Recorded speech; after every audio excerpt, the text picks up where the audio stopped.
The Accidental Tourist by Bill Bryson. Of all the things I am not very good at, living in the real world is perhaps the most outstanding. I am constantly filled with wonder at the number of things that other people do without any evident difficulty that are pretty much beyond me. I cannot tell you the number of times that I have gone looking for the lavatory in a cinema, for instance, and ended up standing in an alley on the wrong side of a self locking door. My particular specialty now is returning to hotel desks 2 or 3 times a day and asking what my room number is. I am, in short, easily confused. I was thinking about this the last time we went, oh Femi, on a big trip. It was at Easter and we were flying to England for a week.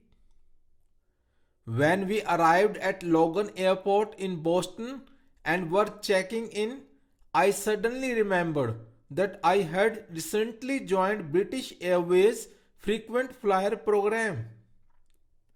I also remembered that I had put the card in the carry-on bag that was hanging around my neck, and here is where the trouble started. The zip on the bag was jammed, so I pulled on it and yanked at it with grunts and frowns and increasing consternation. I kept this up for some minutes, but it wouldn't buzz, so I pulled harder and harder with more grunts. Well, you can guess what happened. Abruptly, the zip gave way. The side of the bag flew open and everything within, newspaper cuttings and other loose papers, a 14-ounce tin of pipe tobacco, magazines, passport, English money, film, was extravagantly ejected over an area about the size of a tennis court. I watched dumbstruck as 100 carefully sorted documents came raining down in a fluttery cascade.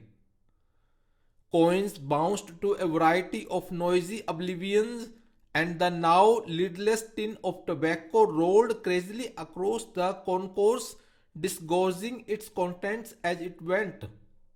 My tobacco, I cried in horror, thinking what I would have to pay for that much tobacco in England now that another budget had come and gone. And then changed the cry to my finger, as I discovered that I had gashed my finger on the zip and was shedding blood in a lavish manner. I am not very good around flowing blood generally, but when it's my own, well, I think hysterics are fully justified. Confused and unable to help, my hair went into panic mode. It was at this point that my wife looked at me with an expression of wonder, not anger or exasperation, but just simple wonder, and said, I can't believe you do this for a living. But I'm afraid it's so. I always have catastrophes when I travel. Once on an aeroplane, I leaned over to tie a shoelace just at the moment someone in the seat ahead of me threw his seat back into full recline and found myself pinned helplessly in the crash position. It was only by clawing the leg of the man sitting next to me that I managed to get myself freed. On another occasion, I knocked a soft drink onto the lap of a sweet little lady sitting beside me. The flight attendant came and cleaned her up and brought me a replacement drink, and instantly I knocked it onto the woman again. To this day, I don't know how I did it. I just remember reaching out for the new drink and watching helplessly as my arm, like some cheap prop in one of those 1950s horror movies with a name like The Undead Limb, violently swept the drink from its perch and onto her lap. The lady looked at me with the stupefied expression you would expect to receive from someone whom you have repeatedly drenched, and uttered an oath that started with "oh," finished with "Saki," and in between had some words that I have never heard uttered in public before, certainly not by a nun. This, however, was not my worst experience on a plane flight. My worst experience was when I was writing important thoughts in a notebook, buy socks, clutch drinks carefully, etc., sucking thoughtfully on the end of my pen as you do, and fell into conversation with an attractive young lady in the next seat. I amused her for perhaps 20 minutes with a scattering of urban bons mots, then retired to the lavatory where I discovered that the pen had leaked and that my mouth, chin, tongue, teeth, and gums were now a striking scrub resistant navy blue and would remain so for several days. So you will understand, I trust, when I tell you how much I ache to be suave. I would love, just once in my life, to rise from a dinner table without looking as if I have just experienced an extremely localized seismic event, get in a car, and close the door without leaving 14 inches of coat outside, wear light colored trousers without discovering at the end of the day that I have at various times sat on chewing gum, ice cream, cough syrup, and motor oil, but it is not to be. Now, on planes, when the food is delivered, my wife says, "Take the lids off the food for daddy," or "Put your hoods up, children." Daddy is about to cut his meat. Of course, this is only when I am flying with my family. When I am on my own, I don't eat, drink, or lean over to tie my shoelaces and never put a pen anywhere near my mouth.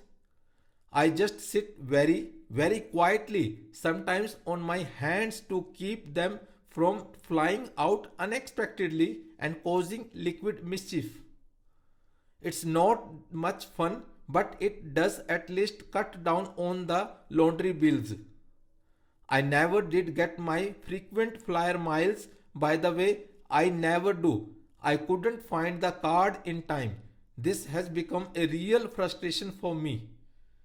Everyone I know, everyone, is forever flying off to Bali first class with their air miles. I never get to collect anything.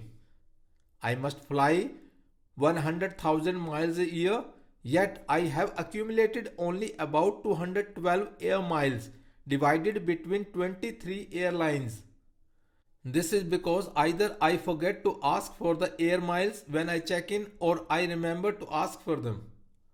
But the airline then manages not to record them, or the check-in clerk informs me that I am not entitled to them.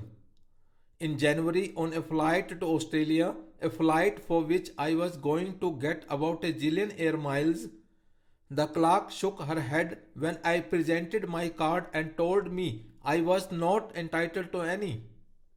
Why? The ticket is in the name of B. Bryson and the card is in the name of W. Bryson. I explained to her the close and venerable relationship between Bill and William, but she wouldn't have it. So I didn't get my air miles and I won't be flying to Bali first class just yet.